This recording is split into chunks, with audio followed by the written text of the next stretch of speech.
Sanderson, why is this book blue? It should be purple. Well, hi, welcome back if you've been here before. If not, my name's Nicole. I like to review the adult content in books because I wish someone else would do that before I picked up books, and I wish that I could see that. So no one really does, so I'm doing it for you. Today we've got a Brandon Sanderson book, which means there's not a whole lot of adult content, honestly. I'm not entirely certain if this book is going to be in the future kind of more branded as YA or adult, but I mean, I don't think adult content makes or breaks whether a book is for adults. So just jumping right into it, I'm just going to give you the adult content warnings up front. That's what I always do, just so that way if you just want to know the bare basics and you don't want to hear any more in-depth explanations on my part afterwards, that's fine. You don't have to be here for that. So here you go. Here's the adult content in this book, which isn't a whole lot.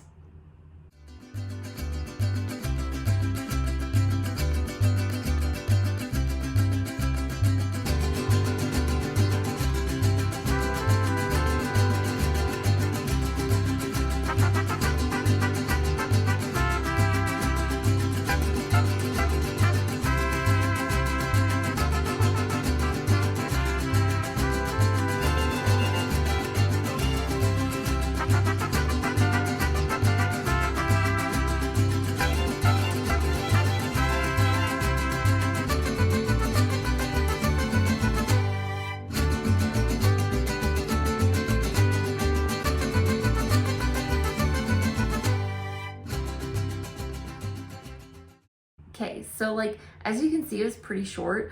I mean, total we have, what, 4 swear words the entire time? Now, something interesting to note about this book is that Brandon kind of specifically mentions that in their language, Yumi and Painter don't have swear words. It's not a thing that you really have to worry about. And the way he describes it is you can either speak in the highest form of something, which is like praise, or adoration or wonder, whereas if you speak lowly about something, it's like absolute derision, condescension, and that's kind of like their form of swearing. So it's kind of an interesting thing. I actually kind of really enjoyed that because it made sense to me, and I don't know, I was just into it. Now, for frightening or intense scenes, this is a complicated one, and what I kind of decided to do is I've written down the first 3 instances of when we have interactions with nightmares, right?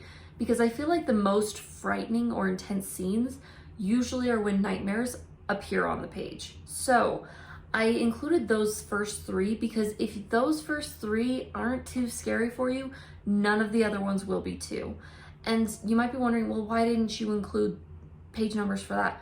Well, if those are too intense for you, then I wouldn't recommend reading the rest of the book because there's more of them.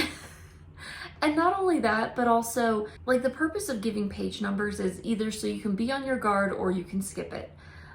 But there's so much towards the end where it's important to know what's going on, so you can't skip those. So I didn't feel like it made sense to include those. But I also think that, if I were to include page numbers, even when I tried to keep it as vague as humanly possible, I feel like it kind of gives away some plot stuff, or it could kind of key you into some things.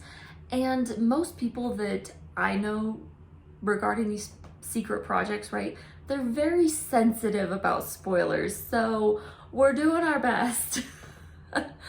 And hopefully it turns out well. The entire overarching setting of this story is kind of intense. The idea of nightmares surrounding the cities and, breaking off from the investiture that's hanging as a shroud around them and infiltrating the city and then feeding on people and feeding on their dreams and stuff is it's a little bit intense. It's not so intense that I didn't lose any sleep over it, but I honestly don't think this would be too intense for anyone who is probably reading at least YA. if that makes sense. So when it comes to violence or gore, I honestly didn't really include any page numbers for this because nothing stood out to me enough that I thought to include it, so I'm sorry if you're like, Nicole, I want to know. I don't think this book really had anything that qualifies. So violence and gore, not a whole lot there. Now, when it comes to sex and nudity, this is an interesting situation, right? So, you know, as you saw, there's the one instance where they mention the pleasure district. That just gets the one sentence mention. It's never brought up again. It's just mentioned that it's there. And then whenever we have Painter with the character Design, those two characters together, he tends to check her out a lot. And it's made very clear that Design is attractive and buxom. Would that be the right word? She's a very voluptuous woman by design. And you figure out things about that pretty quickly, but I'm not going to go into it. I don't need to. But anyways, basically, he checks her out a lot. She knows it. She's not bothered by it. If anything, she's kind of like, yeah, I'm attractive. So it's not like a creepy thing. At least I didn't find it creepy. Now, this is probably one of the overarching things that you need to be aware of when you go into this book. For nudity, there is a lot of nudity. It's not described. It's more of like, it's included almost as like a situational awkward humor moment. A lot of YouTubers have talked about it and said like, oh yeah, I felt like this was Sanderson's humor creeping in and it was so cringe and blah, blah, blah, blah, blah. And like, I wasn't bothered by it because the characters are kind of really innocent in so many regards. I didn't even take it there really. I mean, there's once or twice where one will catch the other peeking at them, but it's kind of, especially on Yumi's part, it's more of she's like curious because she's like, I've never seen a guy like without his clothes on. So she's kind of like, what is that? You know what I mean? And whereas like Painter is, it's so interesting because he's so tempted to like peek, but he works really hard not to. And that's a lot better than what I can say for most 19-year-old boys, right? There's just something in their brains that's like, she's naked. I should look. I should peek. She can't tell if I'm looking if I do this, right? No, but Painter isn't really like a creep about it. I was really impressed by how well they handled that. And so those nude scenes, they have to do these ritual baths, right? And I believe that the inspiration for this is, you know, kind of like the hot springs or bathhouse culture that you have in East Asian countries. And I thought it was kind of interesting. And even though that is nudity in the book, I wouldn't rate it above a mild. I really wouldn't. Yeah, and then like aside from the nudity, there's not a whole lot. I mean, you have the one instance where someone mistakes someone else for a concubine, which was awkward humor. And then you also have a moment where someone says, well, let's think of something rebellious that we can do. And the first thing that Painter thinks of is, we could do that. And he doesn't say it. His reaction is just what gives it away because he blushes really bad or something. But that is the most. You get some jokes, you get some situational humor and a little bit of nudity, but it's not described in detail and it's definitely not perverse. Oh, and then just the final thing, the final other category we have is we have some potty humor, which Sanderson, he just likes to torment me with this potty humor. It's not my thing. It's never been my thing. I don't think it will ever be my thing. But we get some, and it's on page 37 like you saw, and it's a man with diarrhea in a sandpaper factory. Anyway, that's in there.